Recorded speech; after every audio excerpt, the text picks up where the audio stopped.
receiving a email from me after the conclusion of the program. I will ask you to help with a evaluation. So if you could, it's very short, 4 questions.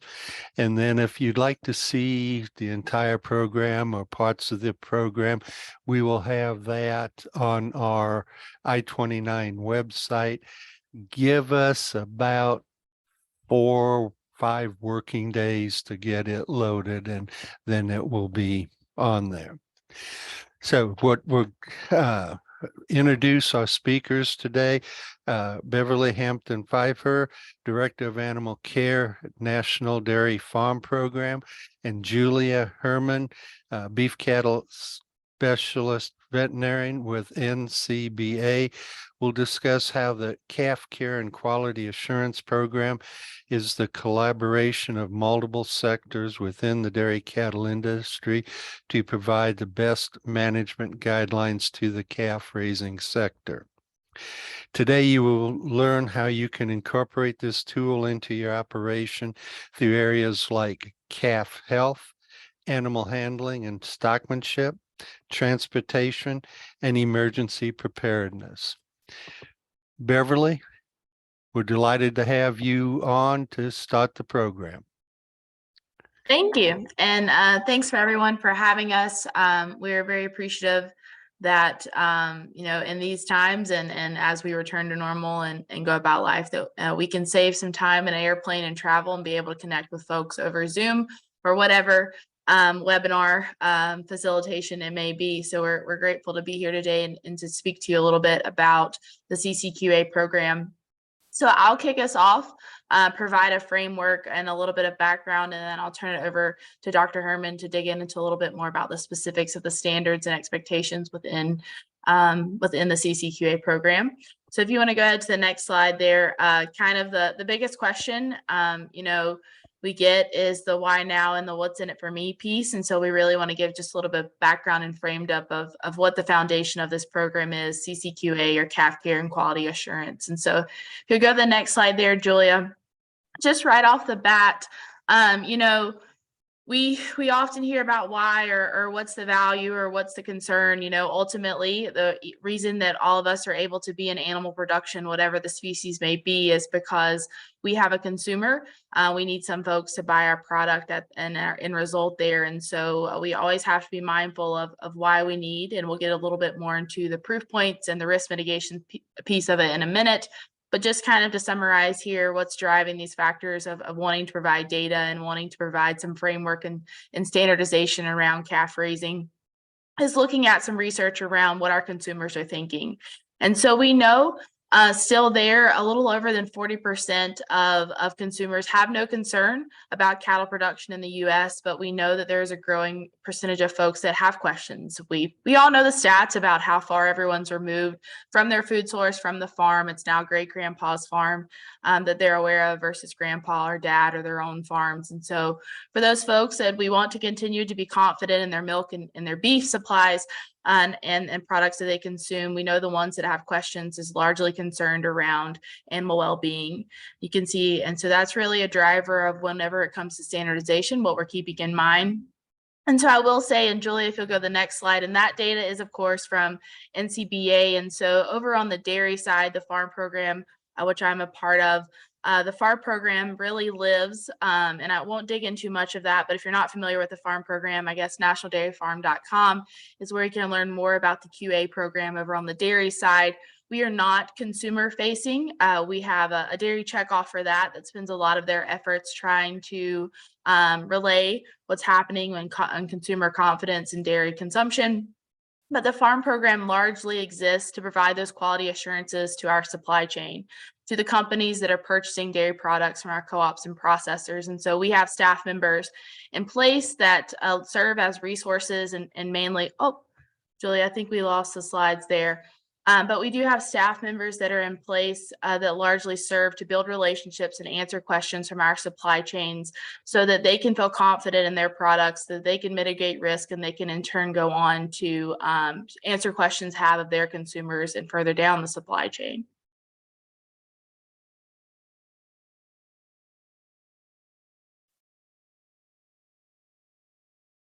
Yep. So just wanted to summarize, as we see that gap broadening between us and the producer community to those consumers and those customers who are buying our product, largely, there's often questions about what they're interested in. And so again, as I mentioned earlier on the dairy side, we have staff in place to build those relationships and where we can gather data and information about the questions that's coming from our customers is really around sourcing guidelines and supplier surveys. Those are common practices that are established by our CPGs, and those brands out there. And so they send out customer questions and surveys to their suppliers, asking them to identify and provide information around things that they may have questions in or interest here. And so you can see those. When we look at the animal care space, and you'll see themes as we go into standards and establishing, as Julia will talk about a little bit later, you can see themes of what the answers are and those proof points that we're working to provide.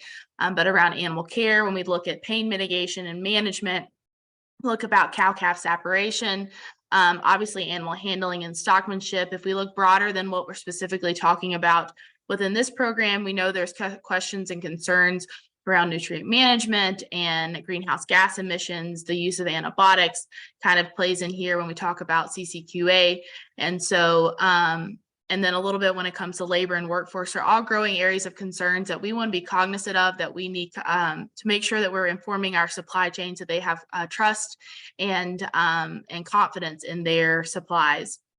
And then over to the next slide, Julia, it's hard to talk about risk mitigation and quality assurance and consumer confidence without the activist discussion, largely the groups that are working against us with whatever means that they may have possible. And so we want to be cognizant that we know a lot of times our supply chain questions come from a place of complete, utter mistruth, or we know there are situations where something has misconstrued, or we know just like there are humans that shouldn't have children. Sometimes there are humans that may not understand the best management, best care practices when it comes to animals, and things can be misconstrued. So really, again, as we dive in a little bit more, speaking about the risk mitigation piece and proactiveness of a program like CCQA, we talk a little bit about activists and how they've had an influence in wanting us to make some standardization for this calf care sector. And so on to the next slide there, Julia. I tell you all of that before I even introduce really what the CCQA program is, really just to get your mind flowing and thinking about what's influenced and what really made us establish and put some things to the forefront of this program. And so to the next slide there, Julia, we just want to share really how we got here. So back in 2019, we saw and identified that the calf raising sector, for a various of reasons, as I'm sure you guys all know on the production side, whether it is from folks that are contract raising their dairy heifers, which will ultimately come back and be replacements for their herd, whether it's pure dairy beef or dairy beef that's being fed out, or if it's beef on dairy, as we see a growing presence on beef on dairy to provide some value back maybe into those unideal genetics, or provide some more value for the dairy farm, or just being fed out for the beef industry. We're seeing a growing presence of some programs and some operations that may not be related or have any QA or risk mitigation from other programs, whether that's the farm program or BQA. Also, if you're unfamiliar, there are two other organizations out there, Veal Quality Assurance, obviously focusing on the veal production, and Dairy Calf and Heifer Association, largely focusing on those dairy calves. And so we got together and we realized that as there's this growing contract raiser, calf ranches are becoming more of an established thing. There were questions that were coming from the supply chain. And so we wanted to be able to answer those questions. We all were aware and have worked together as organizations before. We knew there were overlap, but each of the programs a little bit different. It's funded a little bit different. We really wanted to come together. And as you've heard me say a lot, it's really one of the things I focus on is this risk mitigation piece for all of our sectors within the industry, but really the ability for us to protect ourselves. So really to have some answers to questions that's coming from those buyers of our products that we really need in order to have sustainability within our operations. And so these four organizations came together and said, what can we do? We don't want to step on each other's toes. We don't really want to go above and beyond what the expectations within our programs are. but we really want to come together and have a level set and maybe reach out to this growing sector within dairy and beef production that doesn't have a protection piece or doesn't have an opportunity for building up. And as you can see there on the next slide, we've really just highlighted that, again, in our own individual spaces, we have very similar goals of wanting to provide that continuing education piece and protection around animal welfare and animal well-being for all of these cattle, but just in our own sectors. And so from that, really just elaborating on that a little bit more on the next side, focusing on that quality assurance piece. And so we really wanted to focus on that through the 4 organizations, really on that employee training, quality assurance, continuous improvement, and risk mitigation. So from that, we really delve in. And first thing with all of our groups, one thing that we're pretty proud of is that we're all producer driven and all have influence groups from the producer and academic community, folks that are from the technical and scientific side that are all influencing our industry and really driven by that. So we established first off a working group. And on the next slide there, we can just highlight some of those folks that we put to work.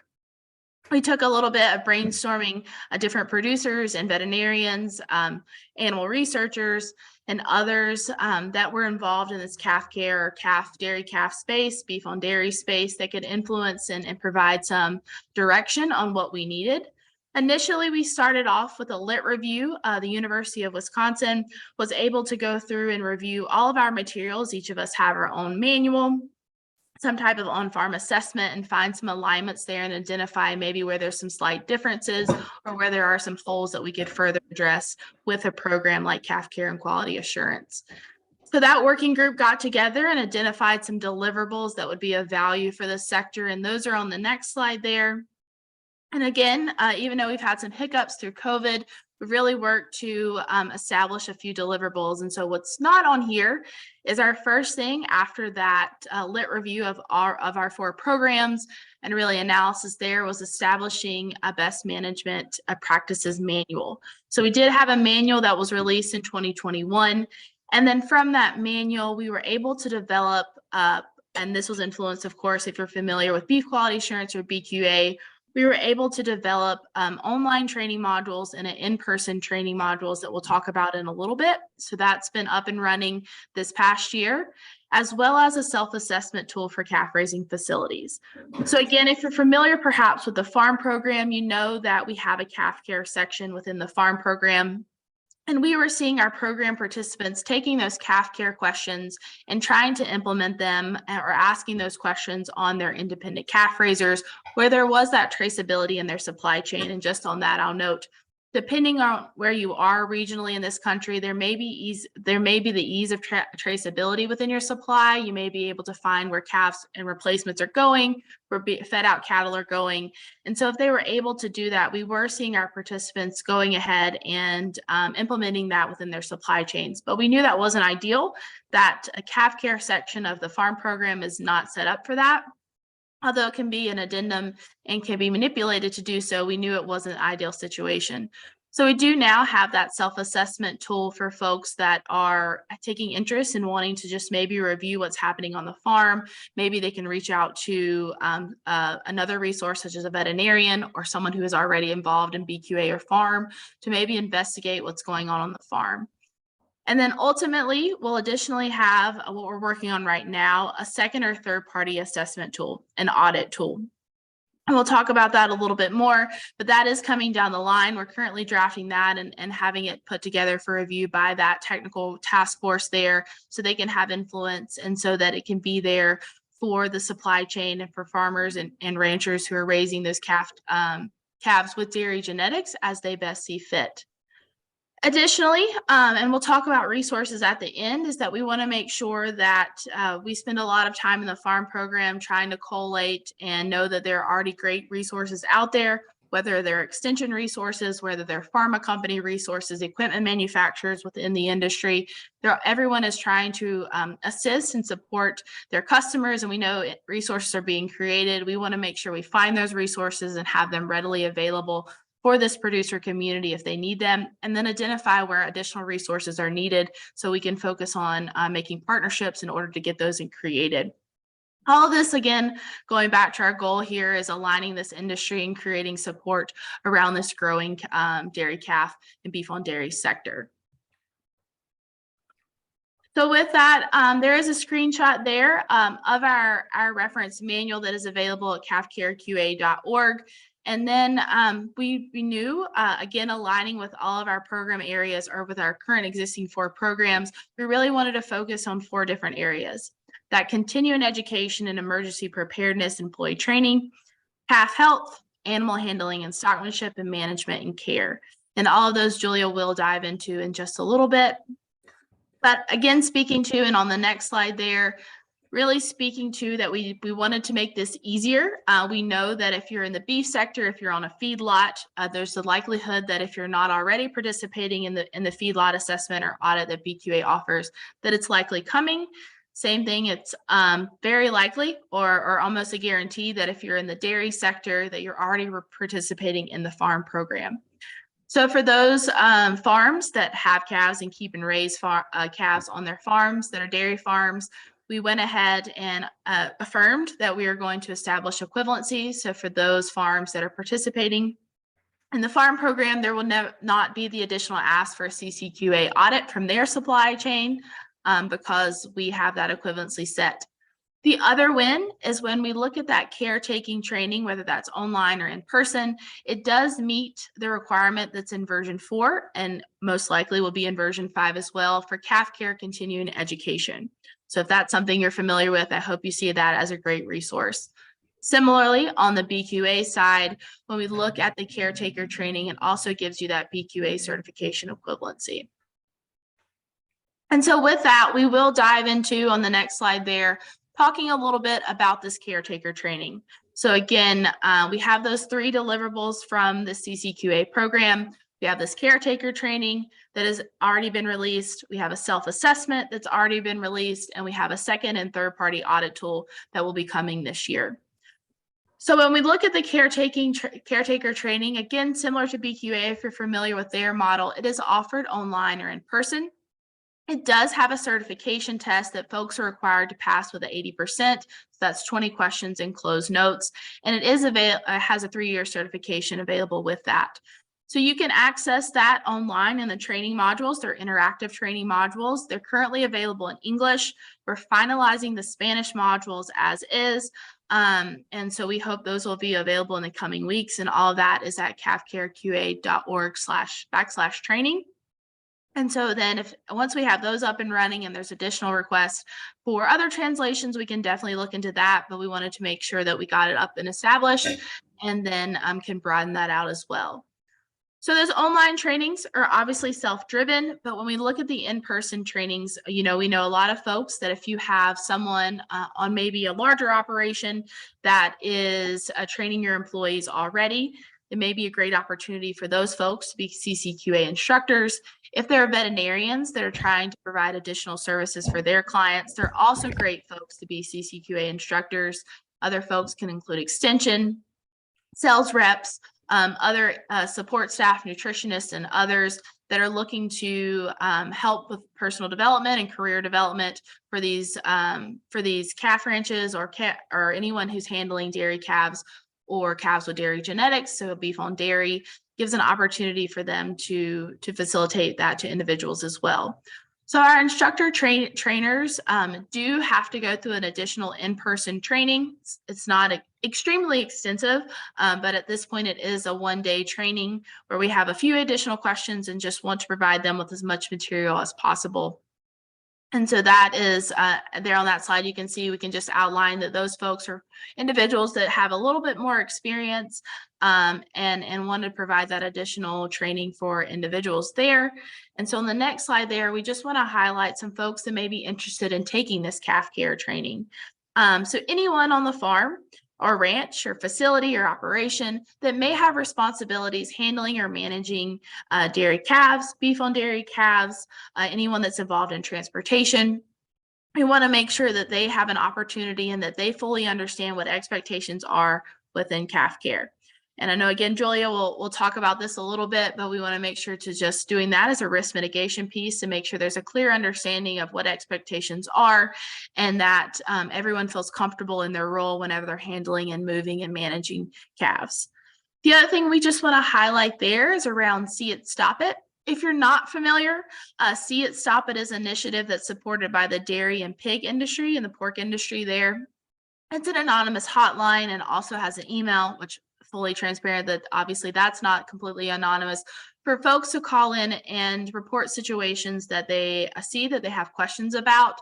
And so that's just another resource that we have within this sector, that if there are folks on the farm or ranch or employees or external vendors that are support staff within internal industry that are wanting to ask questions about what they're seeing on a farm or operation, they can use that resource to understand better what's going on that operation if it's something they're not comfortable reporting face to face. So there's just a little call out there. So with that, I will turn it over to Julia to further expand on the CCQA standards, and then we can open it up for questions at the end. Thanks, Beverly. Good morning, everybody.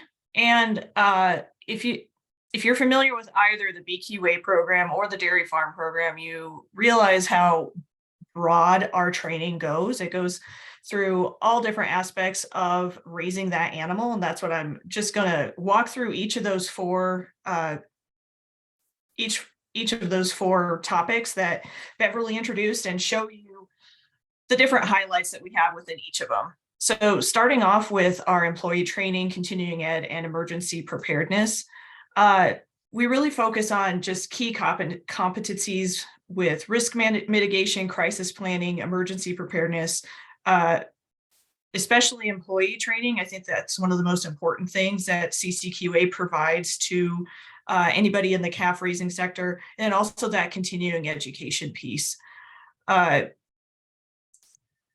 Specifically with employee training and continuing education, benefits include, I mean, these could be really great trainings for your onboarding for new employees. This could be, we're hoping that even people who have been on a calf ranch or a calf raising facility for years can learn something from this program. And hopefully this provides a little bit of an opportunity to continuously engage your employees and always challenging ourselves to be better. I think continuous improvement is something that all three of the programs mentioned today really focus on. And I think that's what CCQA really is there for. With emergency management or crisis planning, this is, again, very similar to our other programs, but identifying those emergency situations, how to respond in those situations, but also to prepare. I think preparing before something like this happens, maybe it's a weather event or, maybe the milk mixing machine breaks down, having these emergency situations where you have a plan in place, you've talked through some sort of resolution. And so hopefully when you're in the midst of that, it makes it a little bit easier. With calf health, this is our most extensive section of our manual and our program. And I mean, I'm sure you all understand why that's so important. Initially, we really start off hammering that veterinarian client-patient relationship, why that's so important. And especially this year as the FDA 263 comes into effect, when the over-the-counter medically important antimicrobials are going to prescription only, that veterinarian is going to be essential to having, to preparing and writing those care protocols for the farm.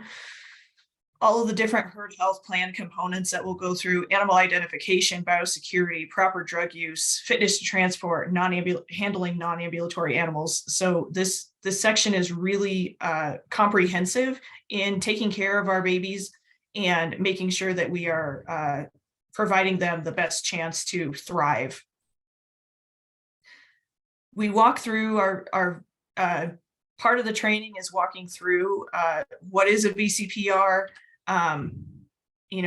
understanding that relationship between the client and the veterinarian, and that veterinarian needs to be able to see the operation and follow up with the operation. The client in return has agreed to follow the instructions of the veterinarian. And so I think this is a really great opportunity for veterinarians and even extension agents in the room to provide oversight for those treatment protocols, keeping having record keeping systems for your all your medications, and training your personnel to abide by those protocols and record keeping systems.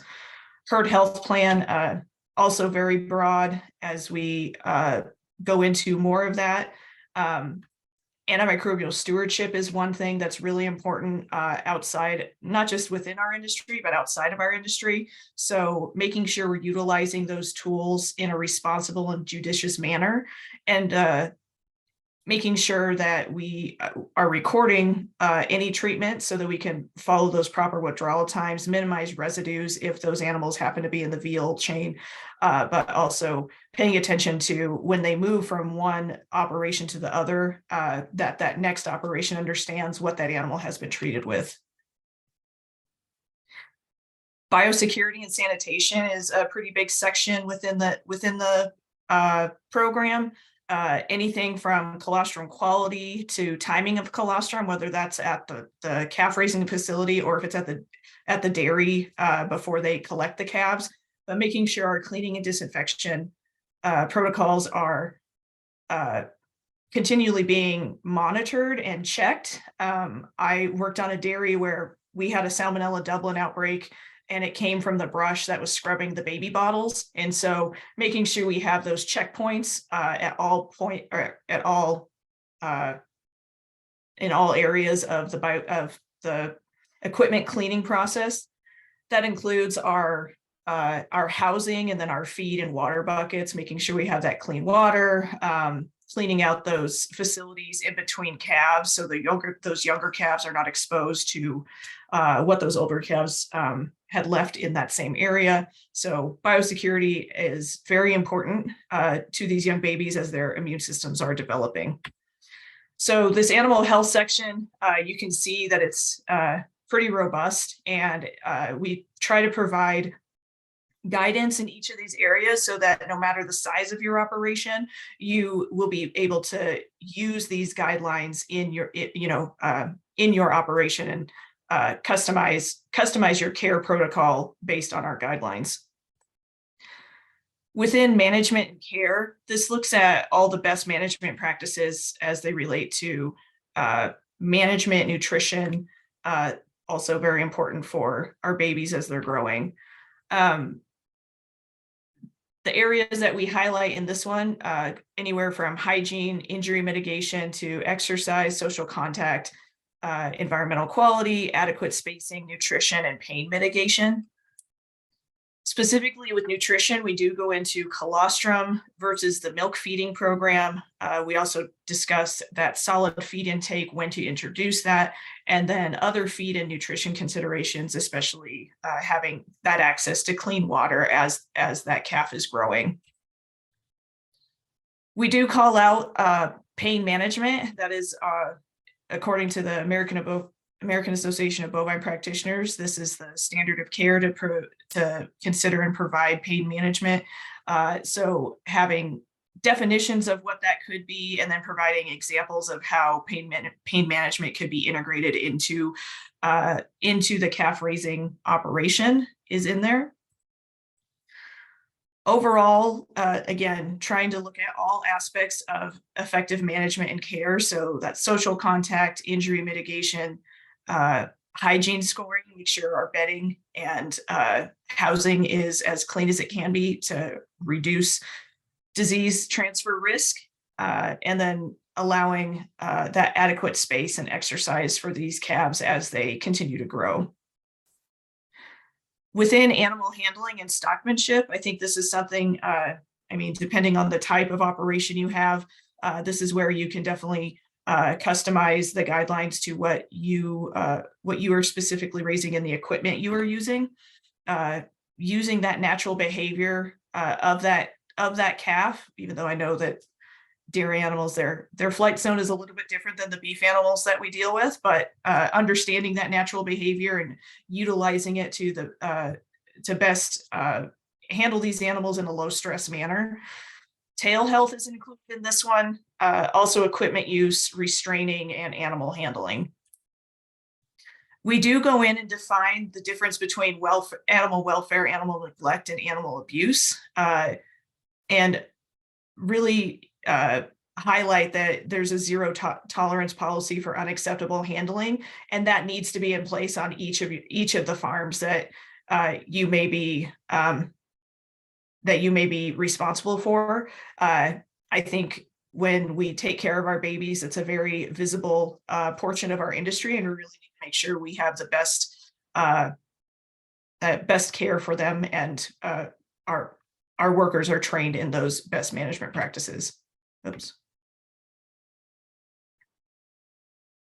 I think this is a good way to adapt the stockmanship to whatever age of calf you might be raising, and then also to the various facilities. So we know our calves are raised in a variety of different environments. And so if you understand the basics of that stockmanship, you can apply it to whatever environment you're growing or you're raising those calves.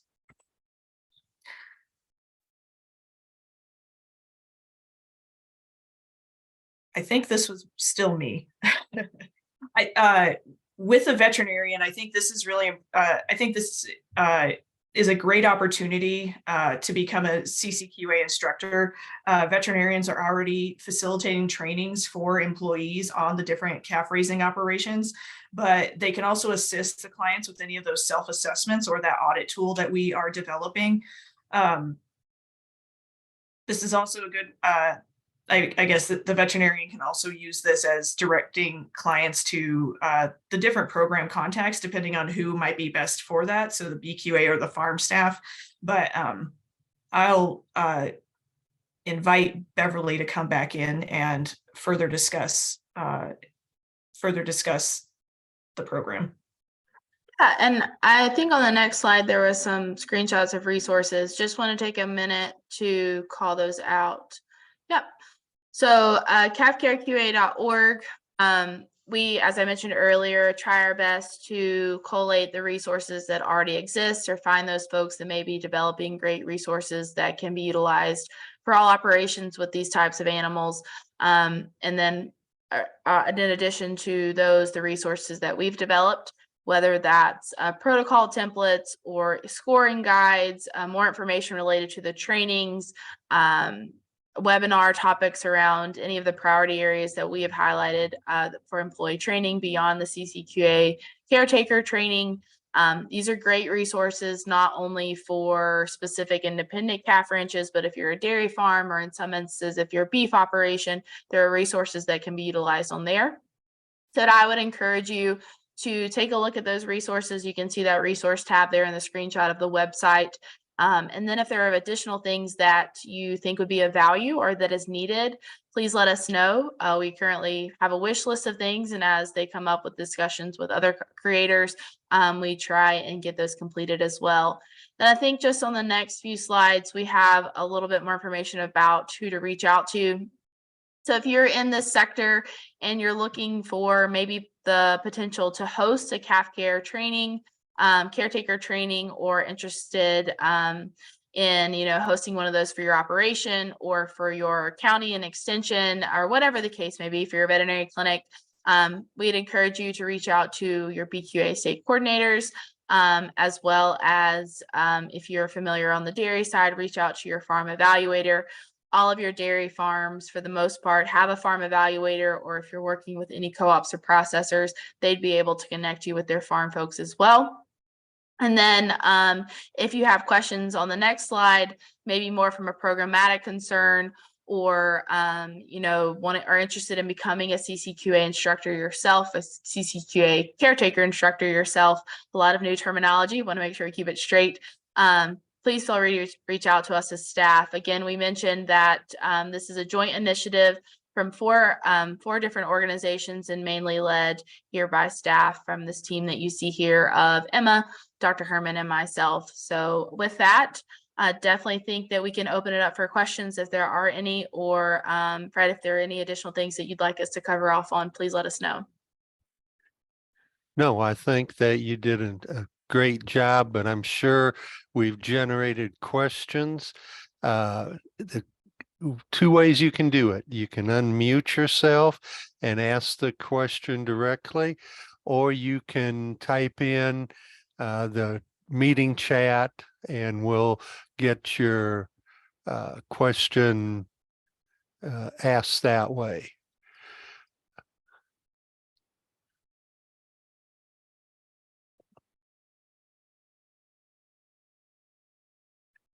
Jen, do you have any questions to kind of kick things off? I Okay. guess I did have one question, Fred, on the training part of it. Can you hear me okay, Fred? Yep. Okay. If you were to host something in the state, do you offer bilingual instructors? Yeah, so we, I mentioned a little bit earlier, we're working on the online modules. They're almost in completion with translating into Spanish. And so then we will have the training materials for in-person content pretty close after that. We don't, I guess with the CCQA and trainers, just to highlight, maybe expand on a little bit, they're not folks that are employed by us and as either farm or BQA or even CCQA. We do facilitate the trainings, but then and we can make the connections with folks. We do have a few Spanish speakers who have taken the CCQA instructor training. Of course, they're not widespread. We just started this last year, and so we have about 50 folks who have gone through the trainer training. So we're continuing to expand that network, and then we could be able to connect you with, and I don't know if Emma maybe wants to expand a little bit, if she can come off mute and talk a little bit about how to find a trainer. I see a volunteer for a bilingual trainer. That's great. We are actually working on finalizing some dates for some caretaker trainer trainings for this year. And once we have those netted out, we definitely love to have you go through the course as well. We've got a chat question. Are there specific guidelines regarding calf handling different from cow handling, such as flight zones, etc.? Yeah, and I don't know first, Emma, if you want to speak a little bit about folks that are finding, if you can come off mute, are finding to find themselves an instructor. Yeah, thanks, Beverly.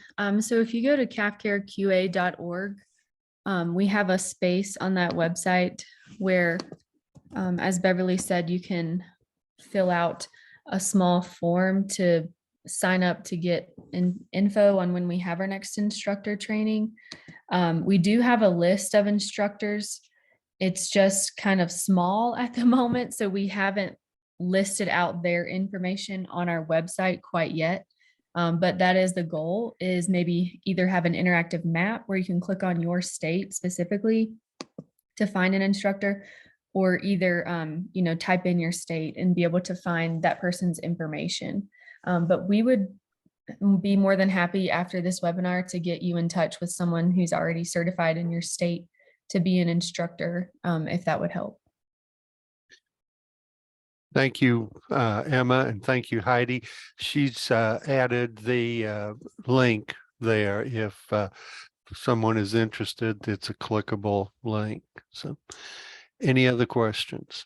Yeah, who normally are this is Jim with Minnesota. Who normally are the instructors? Are they people working for feed companies? Are they extension people? Are they people working at technical colleges? Is it random? How many are you looking for per state? Yeah, sorry, I think I got us off track on the questions. So I'll take Jim's questions, then I'll go back to the handling one, or maybe I'll let Julia, so I'm not commandeering all the questions.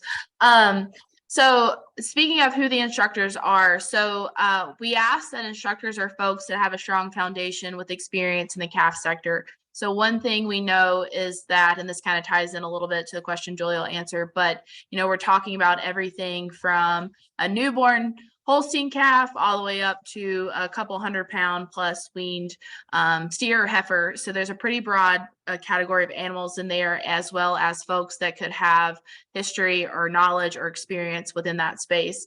So again, as this foundation, we're asking for folks that have experience on farm, on ranch, education, a variety of backgrounds. So that could be anybody from a veterinarian, an extension person, a nutritionist, a technical person, even someone that maybe at the farm or facility or operation level that has that conducts the training, a manager type person or whoever. It doesn't have to be a manager, just someone who has experience just from actual working on operation. And so we don't have a goal right now for how many folks we're looking for. We want to fill the need that there is. So in some areas, across the country where it's more established, there's already this framework thinking. In your guys' part of the world, further west, there's already kind of the framework established where there may be some larger operations where there may be those types of managers on farm. We are trying to meet that need. And so we don't necessarily have a goal per state or anything like that. We just want to have this resource available and have those folks trained up where it's best fit for that. I don't know if that's as helpful, but if there's a need for it, we will get that person trained, but not necessarily goal in mind. I'll hop in and ask or answer Rosario's question on specific guidelines regarding calf handling. So we take, cattle behavior is very similar in your adults versus your calves, but in the calf arena, CCQA goes into more, these are things, there's a lot of guidance on what you should not do. And so not using hot shots, not dragging animals, proper ways to pick up the calf if you need to. So we try to take the guidelines and have more specific tips on handling babies, because sometimes baby calves want to come towards you instead of away from you, and so that flight zone is a little bit different. So we do have calf specific guidelines, but utilizing the same similar trainings as we would in adult animals.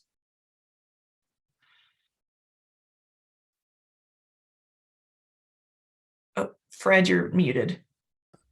Thank you. We had a question come in on the chat. How does a farm or ranch determine which program they should have employees do? CCQA, BQA, how do they determine the assessment program? I can take a stab at that. We can go back and forth, and then maybe Julie can tell me where I'm wrong.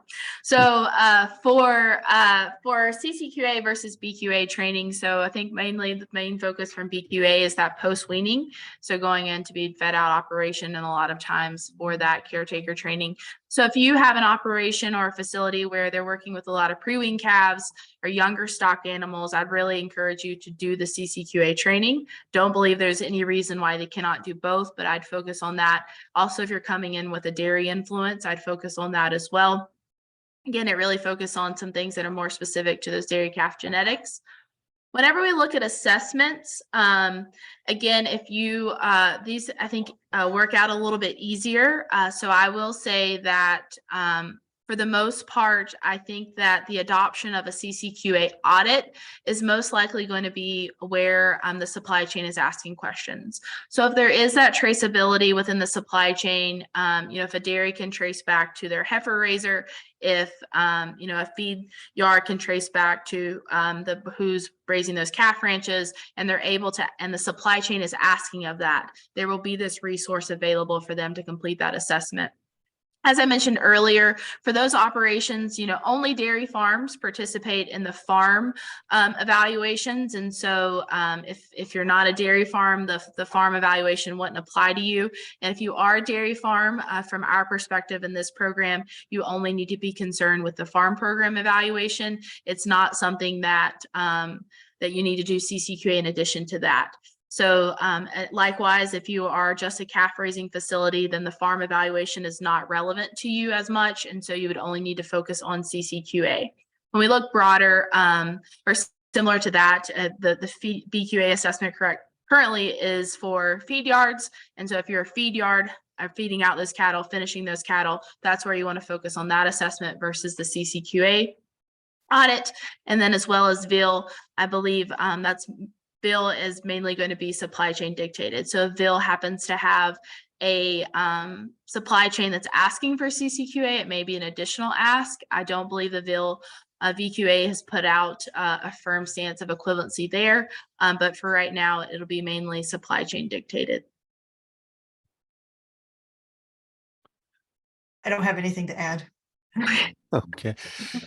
We have an interesting chat question here. Have you found any correlation between adult broken tails and calf management? So I can start that one too, if that may Yeah, be helpful.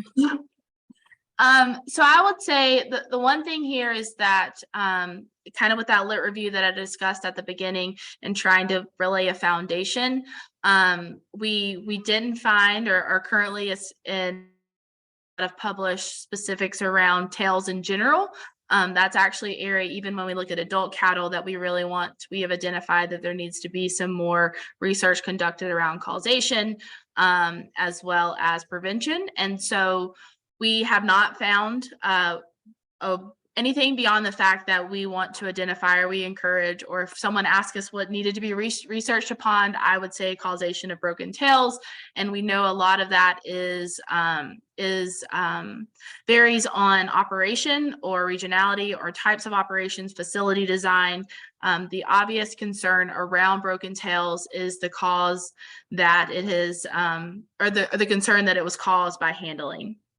So we want to be proactive in making sure that folks have an understanding of when or when not to use the tail as a tool and in what matters, and ensuring that folks are not using that as a default movement or way to grab calves or move calves or even to move adult cattle. So that's not something that we have data on right now, but something we would certainly be excited if there was published data that we could reference. I've got a question. Is there a common thread you see, and maybe you don't get on enough farms to evaluate the farms, or when they come in, that maybe people like us in extension should be looking for at farms? Is it ventilation issues? Is it respiratory? What are the things you most often see? And for anybody else that might be on the call, I see Tom Earlywine might have some thoughts too. What are the biggest challenges maybe farms have in having a high score? Yeah, I can take from the dairy perspective and let Julia plug in from the beef side. I would say the areas that we highly are concerned about or see commonalities, dairy farm or calf operations that we have, and also to note, the calf care audit is not complete yet, so we don't have any data to assess. This is basically on relationships that we've had where there is an established calf ranch or crisis management, and dairies in addition to dairies. Some common themes that we would see is the lack of an established relationship with the veterinarian. And so working closely with their veterinarian to establish and standardize some protocols. You know, a lot of times if it's a smaller operation, if it's just 1 or 2 folks, they may not feel like protocols are necessary, or they may, for whatever the case may be, may have difficult assessing a veterinarian or may not feel comfortable paying for the veterinary fees. And so really wanting to, we work closely with AABP, the American Association of Bovine Practitioners, to try to close that gap to help operations identify a veterinarian so that they can have someone there who is a resource. So maybe not always, maybe they're comfortable and they've been doing this lifelong, so they don't need them on a day-to-day basis or a weekly basis, or if they're lucky, maybe a monthly basis, but making sure that there's a resource there when it's needed. And then the other theme that we've seen is making sure we're starting to discover and look into pain mitigation, mainly for the disbudding practices, and making sure that we're disbudding before 8 weeks of age and using some form of pain mitigation to do that. I would say if we're looking for some focus areas, it's really in those 3 things. Establishing a veterinarian, establishing some protocols, and then establishing and using some type of pain mitigation and disbudding calves before 8 weeks of age. I agree. I think all of these things play into that prevention practice and trying to keep these calves safe and healthy. And so anything we can do to plan ahead and try to minimize those animals getting sick, one, it's going to improve their overall welfare. It's going to decrease decrease our antibiotic use or our need for antibiotic use. And so that'll improve, or that can improve operations bottom line, but it also impacts the productivity of that calf going on. And so anything you mentioned, so the air quality, maybe it's biosecurity, of cleaning, it's cleaning, disinfecting that equipment in between calves or in between calf groups. So it's all important. It's all kind of interwoven. So but I think Beverly has the good overall 3 things we need to be paying attention to. So if a dairy is in CCQA and they're in a expansion mode, is there an identifier that comes with calves or through the auction bond when they're buying calves, so they'd know how those calves got started? So on the beef side, there are certain sale barns that will have BQA certification specific sales. There are other sale barns that will if the farmer or the rancher volunteers that they are BQA certified, they use that. As far as CCQA is concerned, I think we're such a new program, we don't have that recognizability yet. But I have high hopes that that's what people will come to recognize, the high standards of care that people who go through this program, how they treat their animals and the the values they have on raising those animals. So hopefully in the future, right now for particularly for CCQA, we don't have that.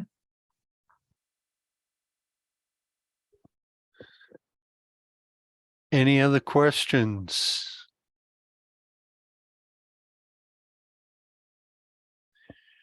Okay, it looks like the questions are slowing up. Beverly or Julia, any closing comments? I'll read this Michaela's comment really quick. It just came in. Are there any recommended or known antibacterial sprays or supplies to use on the ground before bedding to control or prevent disease in more widespread areas like entire barn floors, etc.? I do not have a list in front of me specifically. I'm gonna see. Do you have any recommendations, Bev? No, I'd have to turn to our biosecurity folks to ask about that.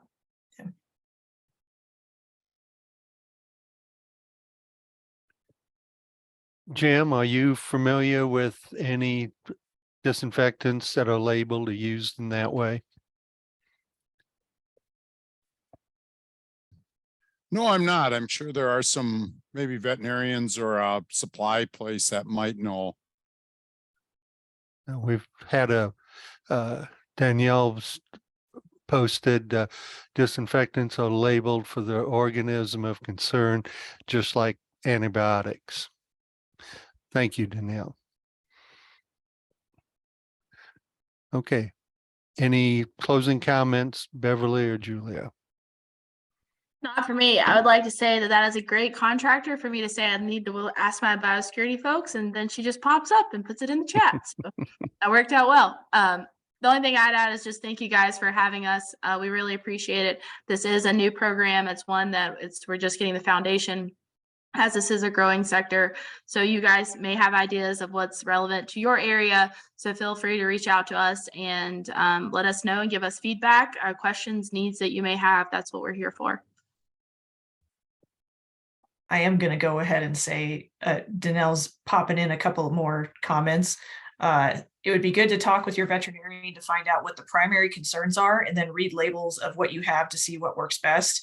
Heat and dry are great starts to killing most bacteria and viruses. So going back to those basic biosecurity principles and also reading labels of whatever product you happen to have on the operation, whether that's vaccines, antibiotics, or cleaning tools.